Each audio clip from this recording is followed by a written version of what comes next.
여러분 안녕하십니까? 제주 MBC 시사진단입니다. 제주도 행정체제개편위원회는 현행 임명제 시장을 주민이 직접 뽑도록 하고 제주시와 서귀포시로 나뉜 현재 행정구역도 4개 권역으로 조정하라고 제주도에 최종 권고했습니다. 하지만 법 개정을 주도해야 할 제주 출신 국회의원 3명은 현재 정치권에서 논의되고 있는 개헌 이후에 행정체제 개편을 논의하자는 입장이어서 논의 자체가 미국에 빠졌습니다. 오늘 시사진단에서는 내년 지방선거 때 도민들이 시장을 직접 뽑을 수 있을지 아니면 개헌 이후에 다시 처음부터 논의해야 하는지 토론하도록 하겠습니다. 토론을 위해서 두 분 모셨습니다.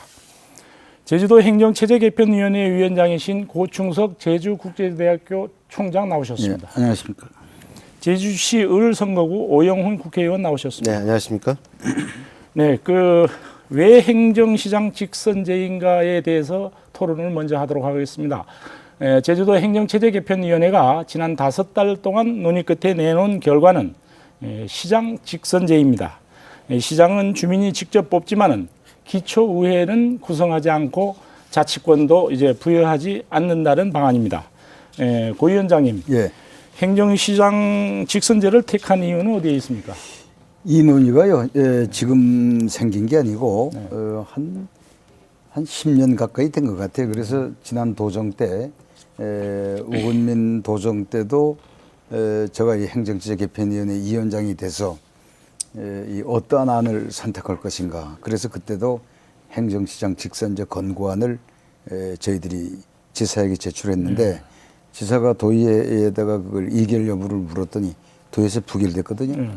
그래서 이번에 또 원희룡 지사 때 이 공이 또 원희룡 지사에게로 넘어왔는데 이번은 도의회가 제주에 맞는 이 행정체제 모양이 뭔가를 한번 좀 연구를 해서 지사에게 권고를 해 주십시오 해서 저희들이 제2기 행정체제 개편위원회가 구성이 됐습니다. 다 아는 바와 마찬가지로 우리가 이 자치계층을 하나로 줄이고 시장 군수를 임명제로 하고 물론 2개 행정시로 축소됐습니다만은 기초의회는 없고 이렇게 해서 특별자치도를 출범해봤더니 많은 여러 가지 비판들이 제기됐다 이 말이죠. 유권자들, 주민들 사이에.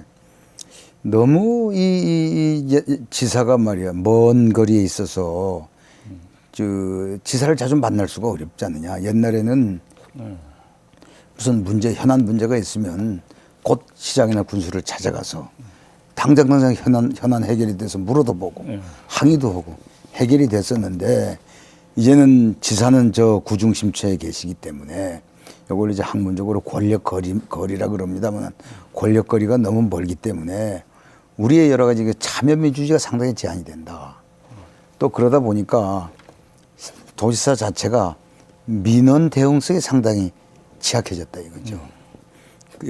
또 하나 이제 그 사실로 드러나는 게 국책연구기관의 보고에 의하면 제주도 도지사가 다른 시도지사보단 하는 일이 2.7배가 많아요. 건수가 처리해야 되는 일이. 그래서 도지사가 하는 일이 폭중하다 보니까 참 민원에 대한 대응력이 상당히 약화됐다. 그래서 주민들이 직접 우리 시장이나 군수 정도 우리가 뽑자고는 옛날에 이 열망이 이 원희룡 도정에 들어왔어도 계속 제기됐던 것 같아요. 그래서 요번도 그러면 제주 실정에 맞는 그 가장 적합한 행정체제 모형이 뭔가 이런 논의를 했고 거기서 행정시장 직선 제한이 채택되게 된 거다. 네. 그걸 권고하게 됐습니다. 네, 오영훈 의원님, 지금 행정시장 직선제 지금 나온 어떻게 보십니까? 글쎄요, 이제 특별자치도 특별법에 따라서 법률 반영 의견권이 이제 있기 때문에 또 그의 법률에 따라서 그리고 도조례에 따라서 도조례 의거해서 충분히 논의할 수 있다고 보고요. 다만 지역 국회의원들이 이제 중단하라는 요구가 있었다고 얘기하는데 그 중단하라는 요구가 아니고요. 현행 법률 체계에서 권고안을 내고 그리고 도의회의 동의를 얻고 도의회 동의에 근거해서 국무총실 지원위원회 정부에다가 제출을 하고 정부는 다시 각 중앙행정기관으로부터 의견을 듣고 다시 국무회의 의결을 거치고 그리고 대통령의 결재하에 정부 입법안이 제출돼야 국회에 제출되는 과정 이런 과정에 따라서 충분히 진행하면 되는 겁니다 원래는. 근데 그런 논의 과정을 비추해서 볼 때 지금 현재 국회에서 진행되고 있는 헌법 개정의 논의나 그리고 문재인 대통령께서 약속하셨던 지난 대선 시기에 공약의 내용들을 검토했을 때 하반기에 이러한 논의를 동시에 진행하기는 상당히 어려운 조건일 수 있다. 그래서 이 문제를 연말 또는 내년 2월까지도 처리하면 된다고 하지만 헌법 개정 논의가 중심이 되는 하반기 국회에서 이 문제를 원활히 처리하기는 어려울 것이라는 전망을 얘기를 한 것이고요. 그런 전망 때문에 내년 지방선거에 도입하기는 어렵지 않겠냐는 의견을 제시한 것으로 이해해 주시면 고맙겠습니다. 네. 그리고 그 행정시장 직선제 방안이 행정체제 개편 방안으로 어떻게 보십니까? 괜찮다고 보십니까? 아니죠. 저는 적합하지 않다고 봅니다. 행정체제 개편위원회가 원래 추구하는 것은 저유지역에 맞는 행정체제의 모델을 발굴하라고 하는 것이죠. 그런데 지금 이제 권고하는 내용을 보면 4개 행정시를 구역을 나누고 그리고 행정시장을 직선제로 뽑는 것이죠.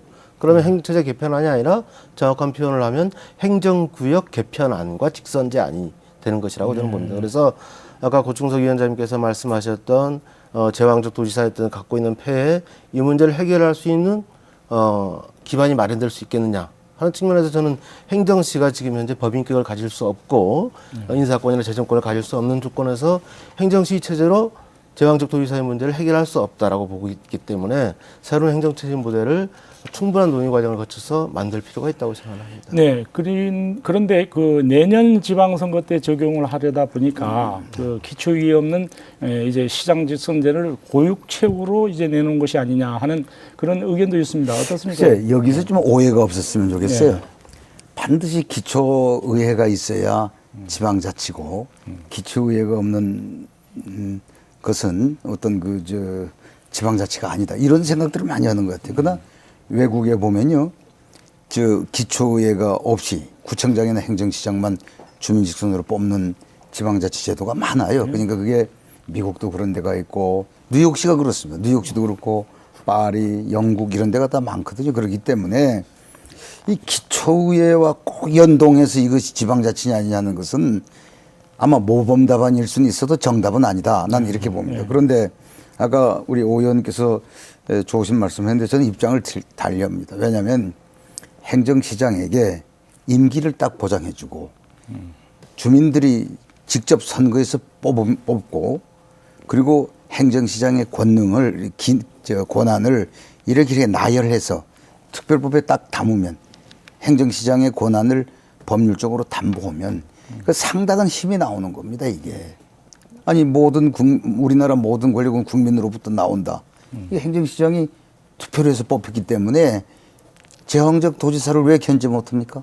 기능을 다 나누면 되는 건데, 특별법에. 제가 네. 아까 이제 뉴욕시 얘기를 하셨는데 또 다른 시에 물론 행정시처럼 운영되고 있는 곳이 있을 수 있습니다. 그런데 그것은 전제 조건이 법인격이 저는 부여되어 있어야 한다는 것이고. 법인격이 없어요. 뉴욕시의 법인격이 부여되어야 한다는 것이고 그리고 지방자치 단체의 종류에 예를 들어서 저희도 같은 경우에 행정시가 있는데 이 행정시가 지방자치 종류로 법률 또는 헌법에 명기가 돼야 된다. 그래야 그 행정시를 제대로 독립적으로 운영할 수 있는, 자치적으로 운영할 수 있는 틀거리를 확보할 수 있다는 측면에서 말씀을 드리는 거고요.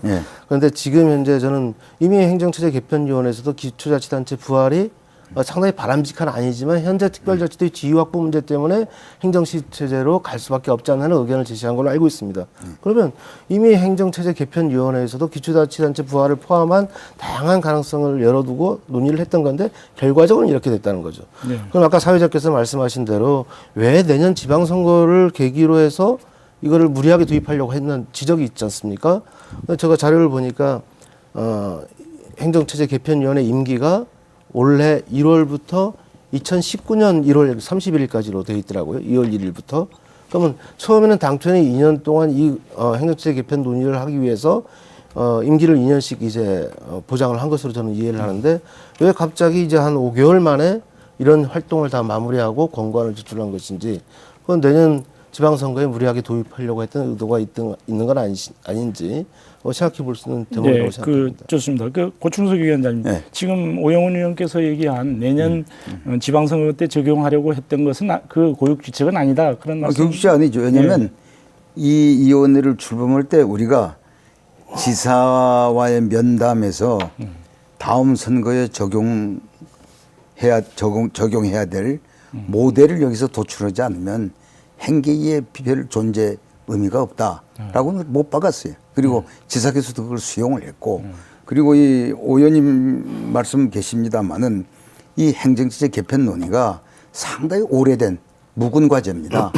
이것 때문에 도민사회에 상당히 갈등도 내연되고 있고, 이걸 둘러싼 이견이 분분해요. 이거 어떤 점에서 사회적 비용이란 말이에요. 그러니까 저는 어떻게 공교롭게 1기, 2기 다 거쳐서 이 위원장을 맡아서 일을 하고 있는데, 이거 빨리 이런 것들을 빨리 종식시켜야 될 필요성이 있습니다. 이거 언제까지 이거 갖고 이 문제 갖고 갈고 갈는지, 이것도 큰 사회적 낭비가 아닌가 하는 생각을 해보거든요. 예, 그리고 네, 그 부분에 대해서는 추후에 다시 논의하도록 하고요. 우리 오영훈 의원님 다른 의견이 있습니까? 그러니까 갈등이 행정체제 때문에 갈등이 존재하고 다양한 이해가 존재할 수 있습니다. 그런데 지금 현재 상황에서 갈등을 종식시킬 수 있는 좋은 안, 합리적인 안이 다수의 안이 만들어지기는 어려운 조건이라는 게 있죠. 그런데 그럼 행정체제 문제를 본질적으로 해결할 수 있는 방법을 제시할 수 있는 조건과 지금 현실적 상황이 되어 있다면 저는 추진해야 된다고 생각을 합니다. 그렇지만 이 논의의 흐름이 제주자치도의 논의의 흐름하고 그다음에 국가나 중앙정부에서 추진하고 있는 분권의 의미, 그리고 추진 방향, 그리고 또 개헌에서 분권을 담고자 하는 그런 논의의 수준의 내용을 전부 다 포괄해서 담아낼 수 있어야 된다고 봅니다. 근데 이거는 중앙정부의 흐름과 또 별개로 가는 측면이 있는 것이고요. 그리고 저는 헌법 개정의 논의와 또 다르게 가는 측면이 있기 때문에 이런 부분을 충분히 고려하면서 행정체제 개편 논의가 도민적 합의 속에 이루어질 수 있도록 해야 된다라고 의원님, 생각합니다. 이에 대해서 제가 한 말씀 드릴까요? 예, 말씀하십시오. 예, 기초자치단체 부활 이 말씀 많이 했는데요. 행정시장 직선제냐 기초자치단체 부활이냐 선호도 조사에서 거의 차이가 없습니다. 어떤 때는 행정시장 직선제 선호도가 높고 이게 이제 오차범위인데, 저는 이제 기초자치단체 부활은 해본 겁니다. 우리가 옛날에 해본 거예요. 그렇기 때문에 이거에 대한 여러 가지 문제점도 많다 이 말이죠. 그 오 의원님 지금 기초자치단체 말씀하시는데 오 의원님도 도의회 의원 해보셨기 때문에 알 텐데, 기초자치단체를 하려면 도의회 지금 인원수를 반으로 줄여야 됩니다. 난 도의원들에게 아주 심각하게 이 문제를 제기했는데, 도의원 중에서도 기초자치단체로 가야지 행정시장 직선제가 뭐냐 이렇게 말씀하시는 분도 있는데, 그분에게 묻고 싶어요. 그러면 당신의 지금 선거구를 반으로 줄일 수 있느냐? 지금 교육위원 하나 줄이지 못하는 판국에 나는 행정학자로서 교육은 필요 없다고 보는 사람이에요. 이 교육자치라고 하는 것은 교사자치가 아니고 주민자치이기 때문에 교육의 문제는 일반자치가 책임져야 되는데, 지금 그것도 못 줄이잖아요. 어떻게 기초자치단체를 그러면 오 의원님 중앙에서 내리꽂자는 거예요? 제주도는 기초자치단체 해라. 그건 절대로 안 된다 이 말이에요. 의원님 생각은 제가 말씀을 드리겠습니다. 우리가 기초자치단체 해봤고 또 행정시도 운영해 보고 있지 않습니까? 그런데 똑같은 문제가 나타났습니다. 근데 행정시에서 더 큰 문제가 저는 나타났다고 보고 있는 것이고요. 그러면 잠깐만, 임명제 때죠. 임명제 때. 자, 임명제 때도 그렇고 현재 이제 그렇게 되는데, 문제는 왜 행정시장 직선제 안이 기초자치단체 부활안보다 도민 의견이 높았을까? 예를 들어서 원래 이제 설문조사도 해보고 여론조사 해본 거 아닙니까? 그런데 그거는 예를 들어 쓰레기 대란 문제에 대응했던 제주시장의 대응력의 문제에서 저는 나왔다고 봅니다. 촛불 민심이 전국적으로 폭발한 상황에서 국민 주권 시대라고 얘기하는 상황에서 행정시장이 일방적으로 쓰레기 문제에 대한 정책을 펼쳤기 때문에 행정시장만큼이라도 우리가 직선제로 뽑아야 되겠다라는 인식이 있었던 거고요. 그런데 지금 이제는 이미 정권이 교체가 됐습니다. 정권이 교체됐고, 그럼 국민 주권을 살릴 수 있는 방안이나 지역 주민의 의사를 지방자치를 실시할 수 있는 방안을 더욱더 깊고 높게 가자고 하는 것이 중앙정부의 방침이라는 거죠. 즉 공간을 열어놓았기 때문에 행정시장 직선제를 우리가 선택할 수도 있습니다. 그리고 기초자치단체 부활도 우리가 선택할 수 있는 것이고요. 그건 문재인 대통령께서 이미 공약으로 말씀하신 내용이기 때문에, 그러면 기초자치단체 부활을 그럼 예전으로 그냥 돌아가는 방향으로 할 것이냐, 아니면 좀 더 깊고 넓은 방향으로 진행할 것이냐는 문제가 저는 또 남는 문제라고 생각을 합니다.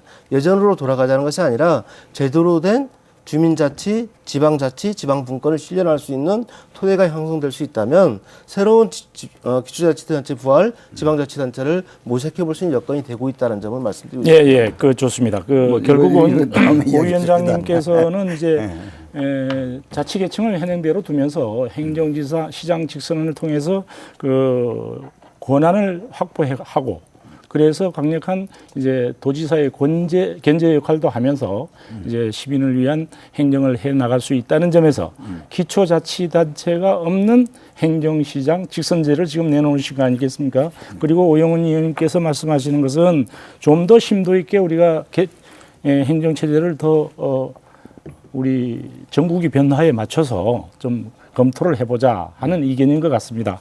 뭐 제가 여러 가지 말씀하는 것 같습니다만 다음 주제로 넘어가겠습니다. 이번 공고안에 보면은 제주시와 서귀포시로 나뉜 현재 행정권역을 이제 4개 권역으로 이제 조정하라고 했지 않습니까? 어떤 방식으로 그 이유는 또 어디에 있습니까? 이건 뭐 다 알려진 거기 때문에 제주시하고 서귀포시하고 동북권, 서북권으로 이제 나누자고 하는 거죠. 이제 동북권하고 서북권으로 나누자고 하는 것은 역사가 꽤 있어요. 1985년도에 건설부가 제주도 종합개발계획을 마련할 때 북제주군의 중간에 제주시가 있기 때문에 북제주군 지역이 분절된단 말이에요. 남제주군도 마찬가지고 서귀포시가 있기 때문에 분절되기 때문에 이걸 조정을 해서 북제주군과 남제주군을 동제주, 서제주로 나누자라고 하는 그런 이야기들이 올해부터 있었거든요. 그 특정 지역 제주도 종합개발 계획을 세울 때죠. 그리고 이제 대개 이게 도농 복합형이 아니기 때문에 이렇게 나눴을 경우는 되게 농촌 지역이죠. 그렇기 때문에 정부가 제공해야 될 그 공공 서비스의 내용이 거의 동질적이고 또 그리고 이 산업 구조가 되게 유사하단 말이에요. 이제 동촌 지역, 서촌 지역은 산업 구조가 되게 유사하고 그 지금 또 정책 선호도랄까 이런 것들이 상당히 동질적입니다. 이게 무슨 말씀이냐면 우리 지금 이 제주도가 추진하고 있는 도시 기본 계획에 보면 이 생활권역을 4개로 나눴어요.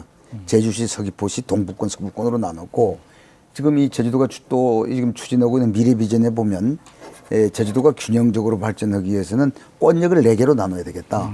그래서 그 전략 산업으로서 제주시는 신항만, 서귀포시는 구루주 관광비양, 저 동북권은 신공항, 서북권은 저 영어교육도시와 역사신화공원 이런 그 산업구조 균형 발전 전략 또 전문가의 여러 가지 여론 이런 것들을 조사해서 이렇게 나누는 것이 이 제주도를 운영하는데 상당히 효율성을 증대시킬 수 있을 것이다. 이렇게 해서 나눈 겁니다. 네, 오영훈 의원께서는 이 행정권역 4개 동제주, 서제주 등 어떻게 생각하십니까? 뭐 위원장님 말씀하시는 그런 취지에는 뭐 일면 이해되는 측면이 있습니다. 그렇지만 저는 행정시를 가지고 권역을 나누는 문제는 저는 전혀 의미가 없다라고 봅니다. 지금 현재 예를 들어서 지금 현재 4개의 권역으로 나눴을 때 서귀포 시민, 즉 산남 지역 분들이 갖는 상실감이라는 것은 균형 발전이 더욱더 안 될 것이다라는 이제 걱정을 더 많이 하게 되는 것이고요. 그리고 또 제주시에 있는 북군 지역 같은 분들은 또 이제 제주시에서 또 더 멀어진다는 이런 또 상실감도 가질 수 있는 부분이고 또 새롭게 이제 행정시청을 이제 또 만들어야 되는 이런 또 여러 가지 어려움들이 있는 상황이고 그렇지만 본질적으로는 행정시를 나눈다고 해서 그게 4개로 나누든 2개로 나누든 또 8개로 나누든 그게 지방자치 발전에 크게 도움이 되지 않을까라는 판단을 하고 있는 것입니다. 그리고 당장 내년 지방선거에 적용하기가 또 어떻습니까? 가능할까요? 법률 개정이 이제 돼야 되는데 이게 뭐 원래대로라면 제주도가 도의회 동의를 거쳐서 정부에 제출하고 또 정부는 정부의 심의와 논의를 거쳐서 다시 국회에 제출하고 이런 과정들을 고려했을 때는 연내 처리는 상당히 불투명하다는 생각을 했습니다. 고 위원장님은 행정시장 내년 지방선거 때 가능할까요? 직접 선거? 저는 뭐 우리 오 의원처럼 그 입법 과정에 종사를 안 하니까 잘 모르겠는데 이거는 이제 정부 발의보단 우리 새 국회의원님 3분이 의원 발의로 해 주셔야 돼요. 아니 그러니까 들어보세요. 그래서 잠깐 이게 해 주셔야 되는데 이거는 이제 특별법만 개정하면 되거든요. 이거 특별히 많이 개정할 거 없습니다. 그 행정시 조항만 놓고 행정시의 권한과 기능만 열거주의로 딱 이렇게 놓으면 되는 거기 때문에 이게 이 이원 발의로 하면은 이거 얼마든지 가능한 이야기고, 또 하나 구역 통합 문제, 아까 오 의원께서 말씀하셨는데 이 행정시 통합 문제, 행정시를 통합할 거냐, 폐기할 거냐, 분할할 거냐, 새로 신설할 거냐 하는 것은 그리고 명칭, 행정시 명칭 이런 거는 특별법 10조 사항에 보면 이거는 조례로 정하게 되어 있습니다. 그러니까 요 특별법만 몇 센텐스만 개정하면 돼요. 이게 우리가 민주당이 지금 뭐 다수 의석을 확보하지 않았기 때문에 오 의원님 아까 말씀도 계셨습니다만 뭐 쉬운 문제는 아닙니다. 그러나 우리 또 새 국회의원들이 중앙에서 중앙정치에 상당히 혁혁한 역할을 하시는 분들이고, 또 더욱이 또 새 국회의원이 지금 집권당의 출신 국회의원이기 때문에 도지사하고 또 이게 힘 합치면 연계 충분히 가능한 제가 좀 문제다. 설명을 이렇게 드리겠습니다. 봅니다. 그 부분에 대해서. 입법의 방향은 크게 두 가지입니다. 정부 입법과 이제 요원 입법이 있는데요. 지금 기본적으로는 특별자치도 특별법 제12조에 이제 법률안 의결 제출과 관련된 조항이 있는 것이고, 그 조항대로 하면 이제 정부 입법으로 처리를 해야 되는 것이고요. 그렇게 정부 입법을 처리하게 되면 뭐 한 1년이 더 걸리기 때문에 사실상 제가 볼 때는 불가능하다 판단을 하고 있는 것이고, 그다음에 의원 입법으로 할 수 있는 방법이 있는데, 의원 입법으로 하더라도 어떤 문제가 생기냐면 정부의 동의를 얻지 않으면 이것을 할 수가 없습니다. 법률안 개정을. 법률안 아까 말씀하신 행정시장 직선제 문제, 그리고 이 문제만 처리하려고 해도 정부의 동의를 얻어야 된다는 부분이죠.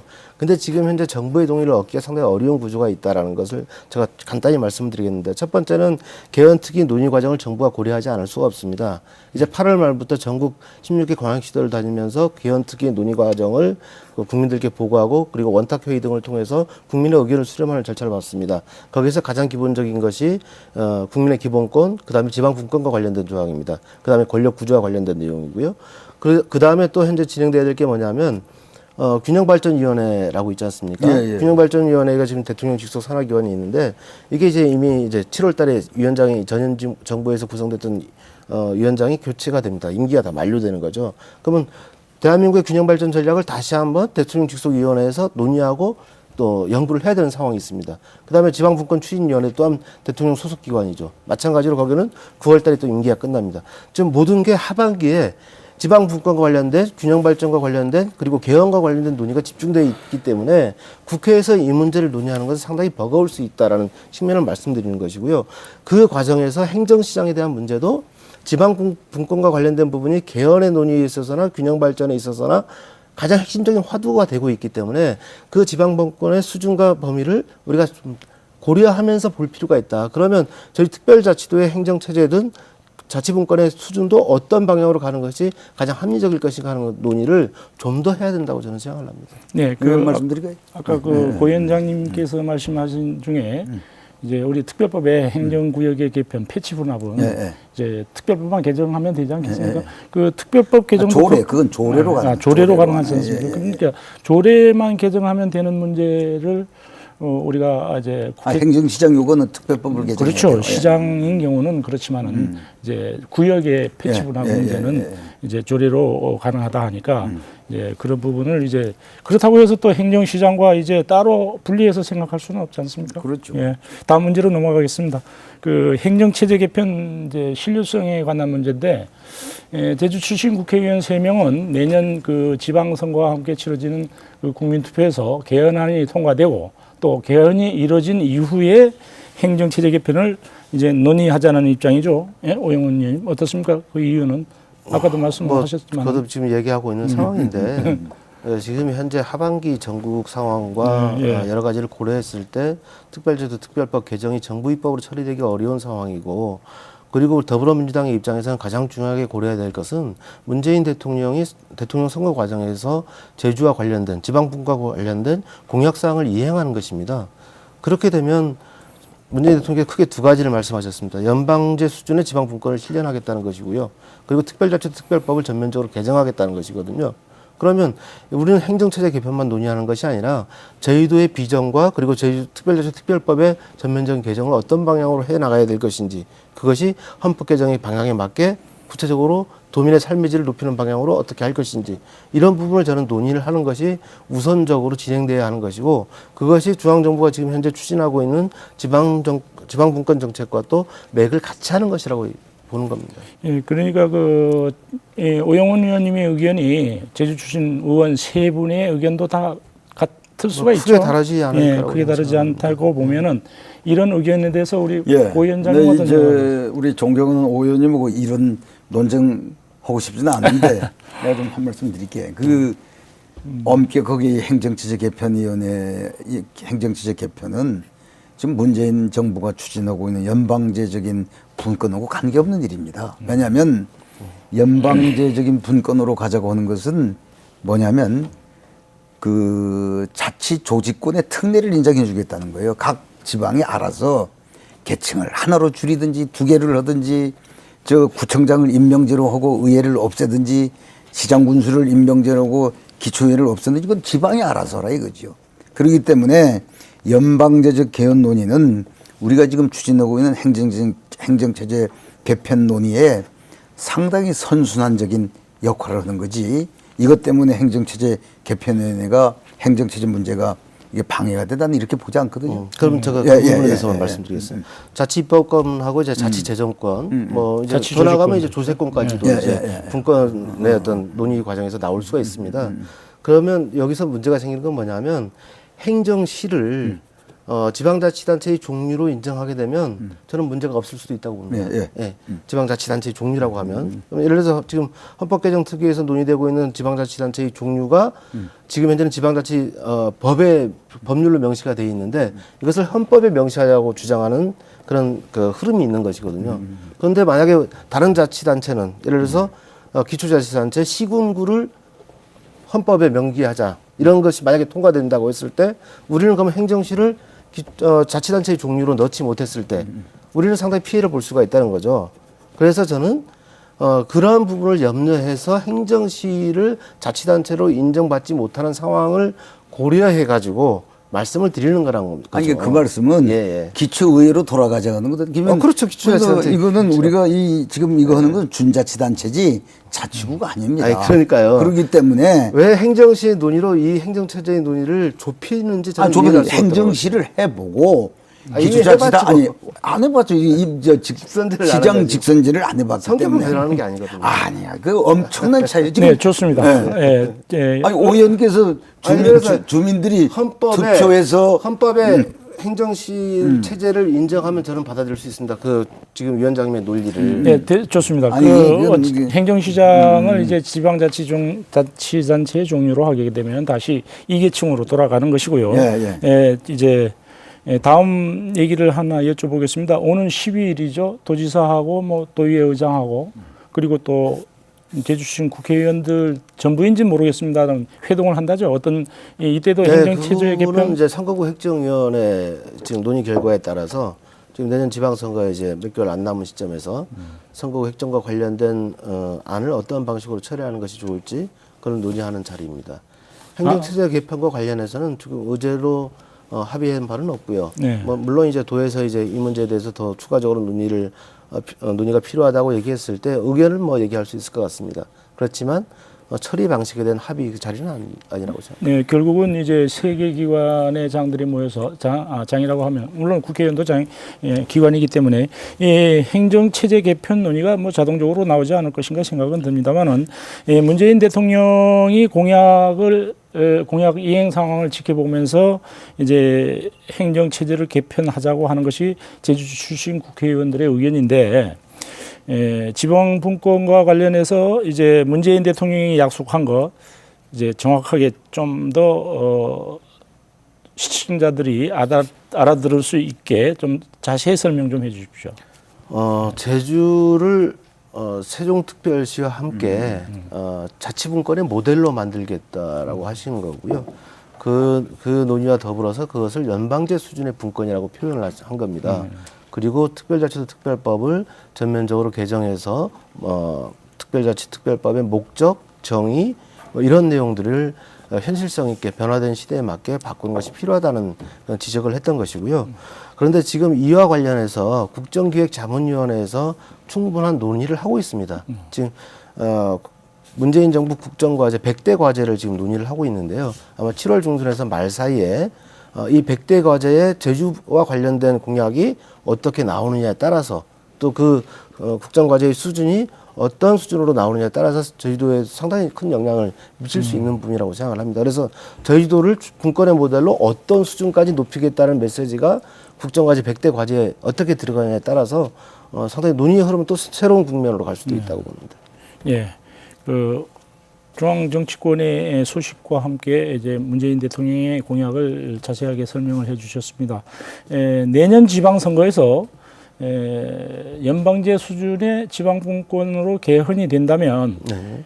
그 사실상 기초위에 없는 시장 직선제가 뭐 의미가 없는 것은 아닌가요? 어떻습니까, 고충석? 아니 아까 내가 말씀드렸지만은 꼭 기초의회하고 기초의회가 없으면 지방자치제가 아니다. 이거 지금 세계가 많이 바꿔졌어요. 왜냐하면 그 여러 가지 과학기술도 발달되고 통신, 교통이 발달됐기 때문에 더욱 요새 4차 산업혁명 시대에 각 지방이 다양한 기관 구성을 할 수 있도록 돼 있단 말이에요. 될 수 있기 때문에 그거는 내가 별 의미 없다고 봅니다. 꼭 기초의회가 있어야 이건 저 아까도 말씀드렸잖아요. 그건 모범 답안이긴 해도 정답은 아니다 이거죠. 다 그 지역의 여건 또 여러 가지 산업 구조 또 주민들의 어떤 성향 이런 걸 보고 지역 주민들이 스스로 어떤 기관 형성을 할 것인가 하는 것은 지역 주민들이 알아서 지금 결정해 가고 있는 것이 세계 추세고요. 아까 그 우리 오영훈 의원께서 말씀하셨는데 연방제적인 그 분권 개헌이 있을 거다 그러는데 난 그렇다고 해서 무슨 우리나라가 미국식의 주정부까지 권한을 안 줄 거 아니에요? 아니 근데 다 그러면 광역자치단체에게다 헌법도 만들고 전부 다 그렇습니까? 그 입법권하고 재정권도 다 검토를 하고 조세권까지 검토를 하고 있다는 입법권이래 거죠. 봐야 예, 예. 자치 입법권, 예. 자치 행정권, 예. 자치 조직권, 자치 예. 재정권을 예. 옛날보다 훨씬 많이 주겠다는 거거든요. 그리고 차원이 다른 문제로 접근. 아니 한번 그 이야기해 보시죠. 예를 들면 이제 이런 예. 거죠. 예. 지방자치법을 개정을 하는데 지금 현재 자치법권은 법률이 법률에 위임이 없이는 안 되는 안 돼, 거죠. 안 돼. 예. 근데 지금 헌법개정특위에서 논의하고 있는 것은 법률의 범위 내에서 모든 걸 할 수 있다라고. 그거 옛날부터 다 논의됐던 이야기예요. 근데 논의됐던 이야기지만 이제 그걸 헌법적으로 보장을 하겠다는 얘기죠. 그리고 예를 들어서 조세권도 이제 줄 수 있다는 얘기를 하고 있는 것이고, 그리고 그러면 자치조직권, 아까 행정권도 같이 함께 줄 수 있다는 거죠. 그러면 우리가 선택할 수 있는 여지를 주겠다는 거죠. 행정체제의 문제에 대해서는 도민들이. 그래서 그 부분을 전국이 전부 다 16개, 17개 광역시도가 한꺼번에 나갈 수는 없으니 제주특별자치도와 세종특별시에 대해서는 그 연방제적 수준의 분권 모델을 먼저 실현해 나가겠다는 것이 대통령의 의지일 겁니다. 그리고 그것은 이제 최근에 아마 7월 중순에서 말 사이에 국정 100대 과제 이 발표에 저는 포함될 수 있다고 생각을 합니다. 그리고 그 우리가 기초위에 없는 시장 직선제의 의미를 따지는 것은 이제 지방 분권이 완벽하게 이루어질 경우, 완벽이라는 말은 없습니다만은 제대로 이루어질 경우에 다른 지방 기초단체하고 우리와의 관계 이런 것들 속에서 기초단체의 의미가 과연 있겠느냐 없겠느냐 이런 것이죠. 어떻습니까? 그런데 아까도 참 이게 이제 이 순환 논리의 계속 반복인데. 기초자치단체가 꼭 있어야 이거 지방자치다. 난 그런 논리 구조에서 좀 벗어나야 된다. 그러니까 다른 지방은 다 있단 말이죠. 다른 지방은 있는데 제주도는 지금 뭡니까 저 이계층으로 기초자치단체와 광역자치단체에서 해봤잖아요. 근데 도민들이 그럴 때 이건 안 되겠다. 인구가 한 60만 미만이 조그마한 지역에서 두 개 층이 뭐 필요 있냐. 이거 뭐 없애보자. 이렇게 해서 자치단체로 들어간 거 아니에요. 뭡니까 그 특별자치도로 들어간 거란 말이에요. 우리가 실험해 본 거고 여기서 지금 행정시장 직선제와 관련해서 내가 꼭 한번 상기 드리고 싶은 건 이거는 하부 행정기관입니다. 이거 자치단체가 아니고 그렇죠. 하부 행정기관이기 때문에 이걸 꼭 무슨 지방자치구처럼 이거 오해해서는 안 된다 이 말이죠. 예, 근데 좋습니다. 단순히 예. 하부 행정 기관이지만은 교육감이나 제주대학 총장도 마찬가지고 선출 방식은 중앙이 임명하는 게 아니고 도지사가 임명하는 것이 아니고 지역 주민들이 선출해서 행정기관의 장을 뽑으라 이런 겁니다. 그러니까 아까 연방제 수준의 여러 가지 지방 분권이 이루어진다고 하더라도 그건 광역자치단체에게 많은 권한을 주는 거지 행정시장 직선제로 할 경우 행정시장 직선제하고는 별 무관한 일이다 이 말이죠. 네, 제 좋습니다. 이야기는. 근데 제가 볼 때는 네. 만약에 연방제적 수준의 분권이 이제 보장됐을 경우에 그 광역자치단체에 더 많은 권한이 가고 그런 게 아니라 저는 기초자치단체에 더 많은 권한이 간다고 생각합니다. 네.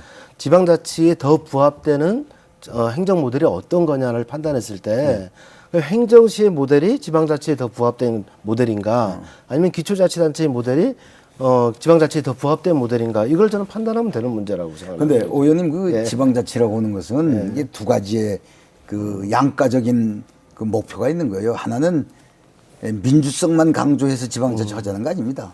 능률성이라는 게 있어요. 능률성이라는 게. 네. 어떻게 보면 예산을 줄이고 예산을 유효적절하게 배분하고 이런 것도 있다 이 말이죠. 그러니까 지방자치를 만들면서 너무 능률성을 강조하는 거죠. 지방자치를 너무 그 민주성 차원에서만 보니까 이게 문제가 매일 이렇게 이 정리가 잘 안 되는 것 같아요. 네, 좋습니다. 오영훈 의원님, 그 행정체제 개편은 이미 도에서 이제 조례를 개정해서 공표했다 이 말입니다. 그리고 지금 이미 진행되는 사안이거든요. 이게 최종 권고안까지 나오고 그래서 이런 것들을 이제 지금 와서 다 접고 개헌 이후에 하자. 도민들이 받아들일 수 있을까요? 어떻습니까? 뭐 저는 사회자의 표현이 좀 잘못됐다고 보는데요. 저는 이제 예를 들어서 법률 개정안이 올라왔을 때 국회의 논의의 흐름 예상되는 상황을 말씀드린 거고 제주도의 입장에서는 저는 법대로 해야 된다고 생각합니다. 법과 원칙에 따라서 조례에 따라서 도의회에 제출을 해야죠. 도의회에 제출하면 도의회에서 동의를 하든 부동의를 하든 하는 절차가 있을 것이고요. 그리고 만약 거기서 동의를 하면 또 정부에 제출을 하는 겁니다. 그럼 정부에서 논의를 하면 되는 거고요. 그런데 다만 의원입법으로 하기에는 이게 상당히 부담이 있는 부분이 있고 우리가 지금 더불어민주당이 공약한 내용도 있고 문재인 대통령의 지금 현재 추진하고 있는 100대 과제 추진 정책에도 부합되지 않은 측면이 있기 때문에 상당히 어려울 수 있다라는 우려를 말씀드린 겁니다. 그러니까 뭐 도민들이 이제 뭐 지금까지 논의해 왔는데 이제 그만두자 뭐 이렇게 하게 되면은 또 법률에 따라서 하는 것이다라고 얘기는 할 수 있죠. 당연히 법률에 따라서 해야 되죠. 하는 것이다 얘기할 수 예. 있는데 그런 부분에 대해서는 이제 제주 출신 국회의원들도 적극적인 이제 행동 이런 것들이 이제 보여줘야 될 것이 아닌가. 공동 뭐 성명을 발표한다든지 이래서 도민들을 설득할 수 있는 이런 것들이 있어야 돼요. 그런 것으로 생각이 듭니다. 제가 또 논의 속에 또 뛰어들어 버렸네요. 의견을 듣겠습니다. 뛰어들어 버려서 죄송합니다. 우구민 도정 이후에 행정체제 개편 논의가 이제 8년째 이어지고 있습니다. 도민들 입장에서는 진짜 지겹기도 하죠. 두 분께 그런데 근본적인 질문을 하나 드리고 싶습니다. 우리가 행정 개편 체제 때문에 감귤값이 떨어지거나 뭐 어획량이 줄어들거나 그렇다고 뭐 AI 바이러스가 침투하거나 말이죠. 그리고 요즘처럼 그 대단히 개발에 대한 갈등이 불거지는 것이 뭐 행정체제 개편 때문은 아니죠. 그런데도 왜 행정체제를 개편하자는 겁니까? 행정체제 개편 때문이죠. 그게 전적인 이유지는 아니면은 여러 가지 원인 중에 하나입니다. 그럴 수도 있죠. 우리 학술적 용어 중에 발해에 의한 투표가 있어요. 이 지방자치 이야기할 때 그 발해에 의한 투표를 많이 이야기하는데 지역 주민들이 자기에게 좋은 공공 서비스를 하는 지역으로 주소지를 옮긴다 이거죠. 그렇죠. 발해에 의한 투표인데 지금 쓰레기 문제 뭐 여러 가지 문제점들이 있잖아요. 그런데 임기가 4년 보장되고 주민들이 뽑은 시장이라고 한다면 훨씬 문제 해결의 수월성을 확보할 수 있었을 거예요. 그리고 행정시장끼리 서로 경쟁한단 말이에요. 지금 요새 이주민들이 많이 몰려오잖아요. 옛날에는 다 제주시, 서귀포시 살았는데 이제는 저 동북권에도 살고 서북권에도 사는데 그 지역 갔더니 말이야. 쓰레기도 잘 처리하고 교통 문제도 잘 처리하고 이주민 대책도 잘 세우고 여러 가지 좋은 조건들이 형성돼 있더라. 그럼 글로 갈 수 있다 이거죠. 그렇기 때문에 요 지금 저 아까 앵커께서도 말씀하셨지만은 우리가 여론조사를 쭉 해보면 오 의원님 이 지금 임명제의 행정시장 갖고는 안 된다는 거예요. 이 인정합니다, 체제에 저도. 대한 예. 변화가 있어야 예, 된다는 거예요. 동의하고. 그 변화가 뭐냐? 예. 우리 주민들이 자기 손으로 뽑은 시장 한번 뽑아보자. 그럼 이 사람이 훨씬 책임을 지고 잘할 거 아니에요. 그러니까 차이가 지금 위원장님과 저의 차이가 현재 임명시장제의 문제점을 인식하고 있지 못하거나 그러지 않은 거 아닙니까? 다 동의를 하는 거죠. 네. 그리고 그럼 지금 현재 쓰레기 문제든 그리고 개발의 문제든 여러 가지 문제를 제한하기 위해서 또 조정하기 위해서도 행정체제가 개편돼야 되는데 동의를 합니다. 네. 근데 문제는 행정시장만 직선제로 뽑은 게 아니라 내가 살아가는 이 터전에서 내가 주인된 자격을 가지고 살고 싶은 욕구가 더 있는 거죠. 네. 그러면 시장도 내가 직선제로 뽑고 싶고 그리고 내가 또 시장에 참여를 하고 싶고 이런 거지 않습니까? 그러니까 왜 행정시장 직선제를 뽑는 것만을 최선의 가치로 얘기를 해버리는 제가 거다. 말씀드릴게요. 저는 기초자치 부활도 그거에 대해서 말씀 같은 내용이라는 거죠. 지금 우리 제주도 도의원이 40명 이상, 예, 예. 44분인가요? 이거요. 과거에 오 의원님 그저 특별자치도 출범하셔서 예, 의원하셨어요. 예, 예. 그러니까 과거에 특별자치도 출범하기 전에 기초자치단체의 선거구를 다 승계한 거예요. 우도하고 추자를 재해놓고는 네. 그 선거구를 전부 다 승계해서 41명이 41명이 된 교육위원까지 겁니다. 교육위원이 별도로 생겼죠. 그렇기 때문에 조정해야죠. 아니 그렇기 때문에 예, 예. 요 도의회 구성으로 보면 충분 기초의 의원 역할을 충분 하고 있는 겁니다. 왜 못합니까? 그러니까 중요한 거는 기초의원 역할을 하고 있느냐 못하느냐가 중요한 게 아니라 광역자치단체장의 권한을 일정 정도 제어할 수 있는 시스템이 마련되어 있느냐 없느냐의 문제입니다. 예, 예. 그런데 지금 현재는 행정시장을 직선제로 뽑았다고 하더라도 그것을 제어할 수 있는 시스템이 없다라는 데 문제가 있는 거죠. 그래서 제가 볼 때는 법인격이 없는 행정시장 가지고는 이걸 통제할 수 있는 시스템이 보장이 안 된다. 그래서 기초단체도 이제 그 부활도 검토를 해야 된다는 얘기고요. 그 다음에 또 하나 행정시장 직선제만은 문제가 또 뭐냐면 지금 현재 권고안에는 이제 정당 가입 경력을 제한을 두고 있지 않습니까? 그러면 이제 가장 그 부분에 접근이 가능한 그룹들이 어떤 그룹이냐면 공무원 그룹이죠. 예. 현재로서는 우리가 볼 때. 그럼 당장 만약에 이제 통과됐다고 하면 아마 고위공무원들이 아마 또 그 자리를 꿰차게 될 겁니다. 그러면 공무원 사회가 지배하는 사회가 더 가까울 수 있다는 얘기죠. 난 그렇게 하면 뭐예요? 그런 왜냐면, 걱정도 있습니다. 그렇게 하면 그 예단이고 뭐냐면 이 왜 정당 공천을 배제했느냐면 이건 아까 말씀드린 것처럼 자치단체장이 아니고 하부 행정기관의 장이에요. 그러니까 행정이라고 하는 것은 어떤 점에서 정치적으로부터 이게 행정공무원이란 말이에요. 어떤 점에서 행정공무원이기 때문에 정치적으로부터 중립을 지켜야 된다. 교육감도 마찬가지고 이렇게 해서 정당 추천제를 배제했고. 그럼 도지사도 그렇게 해야죠. 아니 도지사는 자치단체 장이지. 그러니까요. 이건 그래서. 행정기관의 장이고 하부 행정기관의 장이기 때문에 행정공무원이다 이 말이죠. 그래서 그러니까 제가 근본적으로 질문을 하겠다고 한 것은 예. 뭐 직선을 하느냐 마느냐 이런 것보다는요 행정 체제가 현행 체제가 갖고서도 얼마든지 주민 서비스를 확대할 수 있고 잘할 수 있음에도 불구하고 왜 또 행정 체제 개편이냐 또 이제 아까 발의의안 투표 말씀도 해주셨습니다마는 우리가 기초 단체 시장 군수를 직접 선거한 적이 있습니다. 있죠. 예, 그래서 그것도 이제 그때는 뭐 실패다라고는 아니지만은 이제 너무 행정 능률이 떨어진다, 비용이 많이 든다. 그래서 이제 광역도로 이제 바뀐 거 아니겠습니까? 그때 그래서, 이런 예. 논의들이 많았어요. 예. 시장 군수는 우리 주민들 손으로 뽑는 건 좋다. 근데 기초의 의원 수가 너무 많고 이러니까 이건 곤란하지 않느냐. 이러한 분위기가 특별자치도를 출범하는데 많이 작용했다고 나는 봅니다. 예, 보고 그리고 아까 우리 오 의원님 말씀하셨지만은 이제 지난번에 이렇게 보면 우리 그 엘리트를 키울 수 있는 제도적 통로가 많이 차단됐어요, 제주도가. 이거 앞으로 이제 여기서 이런 정치 과정의 참여를 통해서 이 정치적 엘리트들도 좀 나와야 되는데 단순히 기초자치단체장 이게 없어졌기 때문에 이 그런 그 충원할 수 있는 중원 통로가 많이 폐쇄됐기 때문에 이런 걸 통해서 정치적인 좀 예비 엘리트들도 좀 키우고 뭐 이런 이건 부수적인 겁니다만은 충분히 공감하는데 그래서 기초자치단체 부활하면 그거 다 해결되는데 예를 들어서 아니, 피선거권 제한의 문제도 해결되고 그러니까 정치 엘리트를 키우는 문제도 해결되는 아니 그러니까 것이고 기초지지단체를 하지 말자는 거 아니에요. 그뭐 오 의원님처럼 같이 고려해달라는 들어보세요. 얘기죠. 오 의원님처럼 말이에요. 지금 모든 도민들이 현행 체제를 바꿔보자라고 하는 건데 이 변화에 대한 욕구를 어떻게 하실래요?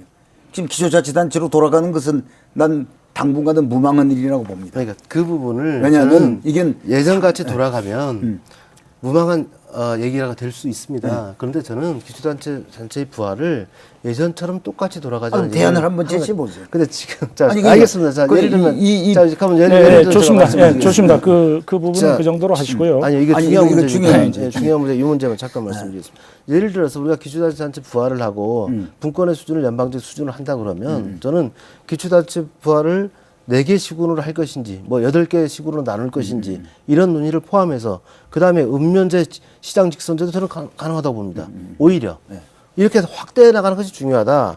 그럼 제주도에 맞는 기초자치단체, 지방자치단체의 모델을 더 깊고 더 높게 가져가자. 다 선호도 조사해서 다 조사해봤다니까. 그러니까요.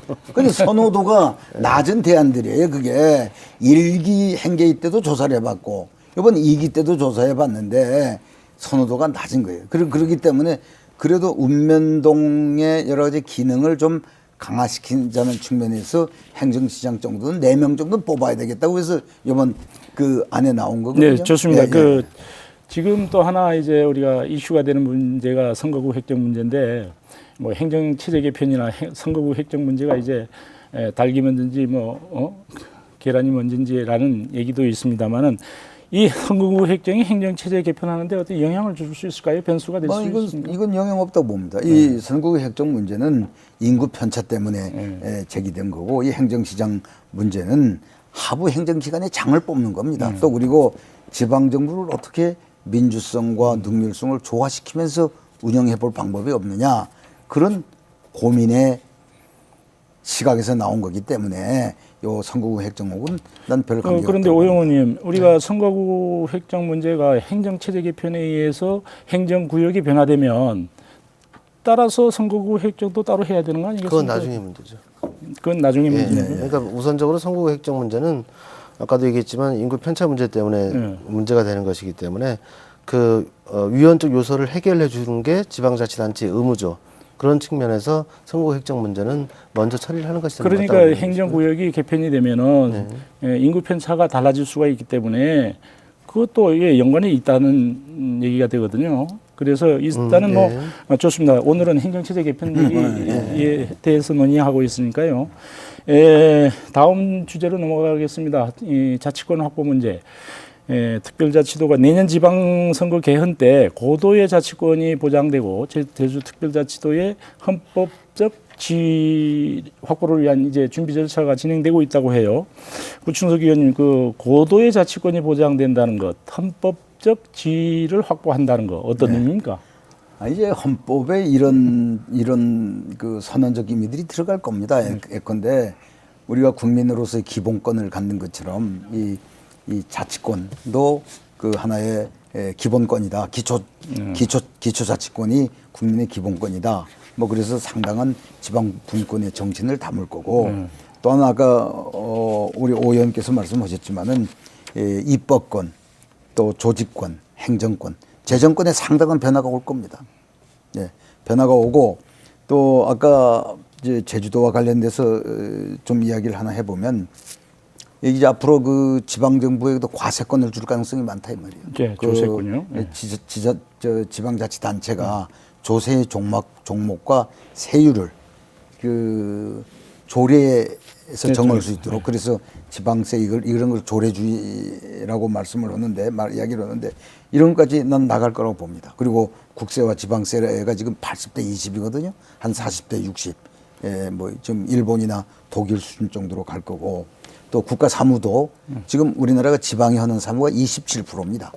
근데 일본만 해도 이게 저 지방의 사무가 한 40%까지 가거든요. 그러니까 국가 사무에 관한 전반적인 재조정이 있을 것이고 이런 겁니다. 근데 이거는 전국이 획일적으로 갈 거고 지금 아까 오영훈 의원께서 말씀드린 바와 마찬가지로 그러면 우리가 지금 많은 특례를 지금 갖고 있거든. 제주도가 특별자치도면서. 근데 뭐냐면 부동산 영주권 제도라든가 노비자 또 영어교육도시 시내 면세점 운영하는 거 설치 운영하는 거 또 세율 조정권 이제 세율 등록세율의 그 탄력성 이 조정권 문제라든가 또 골프장의 개별 소비세를 면세해 주는 거 또 영입 뭡니까 의료 관광을 확충시키기 위해서 외국 의료기관이나 외국인 전용 약국을 만들 수 있는 그 근거를 마련해 놨단 말이죠. 그리고 또 관광객에다가 부가가치세 환급하는 문제 이건 아직 시행이 안 되고 있는데 이거 제주도가 갖고 있는 특례입니다. 그런데 연방제적인 개헌이 이루어지면 다른 광역자치단체에도 이런 권한들을 다 줄 겁니다. 어떤 점에서 이제부터 제주도는 난 고민해야 된다고 봐요. 다른 지방자치단체에도 이런 권한을 주면 우리는 그 별 이 연방제 개헌을 통해서 제주도가 얻는 게 없어요. 그렇기 때문에 지금 이런 특례에서 몇 단계를 더 뛰어넘을 수 있는 이 특례 조항들을 개발하는 게 중요하죠. 예, 그 조세권만 하더라도 네. 제주도는 도세가 약하기 때문에 조세권이 주어진다 하더라도 다른 지방에 비해서 피해를 볼 수 있는 그런 우려도 있거든요. 근데 나 이런 걸 이제 오 의원님 계시니까 한 말씀 드려보는 건데, 그 우리가 지금 뭐냐면 이게 무슨 유네스코 3관왕 뭐 이런 이야기 많이 하잖아요. 세계적인 보물섬. 우리가 지금 이게 뭐냐면 입도세 같은 거 받을 수 없게 됐어요. 환경관리 보조. 왜냐하면 1국 2조세 체제에 어긋난다고 해서 안 되게 돼 있단 말이에요. 그리고 여기 우리 중국이 관광객들 많이 오서 제일 덕보는 데가 어디예요? 면세점이거든요. 면세점도 이게 도소매점으로 분류돼서 관광진흥 기여금을 받을 수 없게 돼 있어요. 호텔이나 카지노는 받을 수 있는데 이런 것들이 막대한 돈입니다. 그러니까 이런 것들을 받을 수 있는 근거들을 빨리 지금 제주도가 만들어내야 될 필요성이 있다. 이렇게 저는 보거든요. 또 하나 이제 예를 들어 보면 태국의 파타야 같은데 세계적인 관광지 아닙니까? 파타야는 부가가치세, 파타야에서 발생하는 부가가치세를 중앙정부가 받고 그걸 파타야라고는 지방자치단체에게 지방정부에다 돌려줍니다. 이런 여러 가지 제도들 그리고 내 또 요 내부적으로 보면 우리 오 의원님 뭐 여러 가지로 연구를 하시고 계신데 자, 요거 한 말씀 드릴게요. 내부적으로 보면 우리 감사위원회 제도 있죠. 감사위원회 제도. 감사위원도 좀 외국처럼 좀 이게 선거에서 좀 뽑았으면 좋겠다 이거죠. 그래서 감사 직렬도 새로 놓고. 지금 그 오영훈 의원님 더불어민주당에서도 지속 가능한 제주 발전 특별위원회가 이제 구성되어서 운영되고 있죠. 제주 특별자치도 헌법적 지위 확보와 관련해 가지고 어떤 논의들이 진행되고 있습니까? 간략하게 설명 좀 해주십시오. 헌법적 지위 확보라는 가장 중요한 것은 헌법의 내용의 특별자치도의 종류로 들어갈 수 있냐 없냐는 문제입니다. 이 문제를 위해서 저는 저희 도민이 함께 저희도가 나서서 주도적으로 논의를 이끌어가야 된다고 보고요. 그리고 연방제 수준의 분권을 우리 정부가 추진한다고 해서 지금까지 저희도가 누려왔던 특례 조항이 다른 시도하고 다 똑같아지는 거 아니냐 이런 우려 저는 진짜 난망이라고 생각합니다. 우리가 더 선도적으로 해왔기 때문에 더 많은 특례 조항을 가져올 수 있는 길을 여는 것이고 더 많은 분권 모델을 우리가 제시할 수 있는 여건이 형성된다는 측면에서 저는 봐야 한다고 저는 생각을 하고요. 더불어민주당 지속가능발전특별위원회는 앞으로 이런 개헌 문제와 그리고 또 특별자치 특별법 전면 개정의 문제 그리고 문재인 대통령의 공약사항 문제를 해결하기 위해서 이제 각 청와대에도 인선이 끝나고 정부도 인선이 좀 마무리돼가는 시점이 있고 이제 대통령 직속 기관인 균형발전위원회나 분권추진위원회 이 인선이 끝나는 대로 당정청 회의를 하게 될 겁니다. 당정청 회의를 통해서 저희 도민의 공감대를 형성해 나가는 가운데 방안을 마련할 것이고요. 7월 20일 이후에 100대 과제 발표가 끝나게 되면 곧바로 지속가능발전특별위원회 자문위원회 회의를 지금 제주도에서 개최하면서 저희 도민들과 함께 토론하는 이런 시간을 좀 갖도록 하겠습니다. 그 토론을 이어다 보니까 지금 마무리할 시간이 다 됐습니다. 제주도가 고도의 자치권을 확보하기 위해서 지금부터 어떤 논의가 필요한지 오 의원님부터 2분씩만 말씀해 주십시오. 저는 행정체제 개편 논의에 지금 제주도민 모두가 이 논쟁에 휩싸여 있다는 것 때문에 좀 안타깝다는 생각이 좀 들고요. 이미 대한민국 정부가 바뀌었고 또 새로운 지방분권 정책, 또 새로운 정책들을 이제 많이 쏟아내고 있습니다. 그럼 이런 새로 바뀐 정부의 흐름을 제대로 읽고 그럼 특별자치도 특별법을 어떻게 전면적으로 바꿔서 새로운 비전과 그리고 과제들을 도출해 가면서 제주를 한 단계 더 나은 사회로 더 나은 미래로 이끌어갈 것인가에 대한 집단적인 논의, 집단지성의 논의가 저는 필요하다고 봅니다.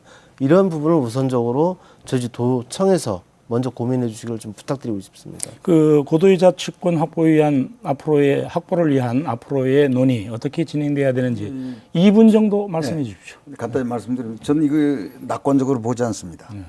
지금 제주도가 많은 특례를 누리기 때문에 다른 지방자치단체에서도 제주도에 걸맞는 특례를 달라고 아우성 칠 겁니다.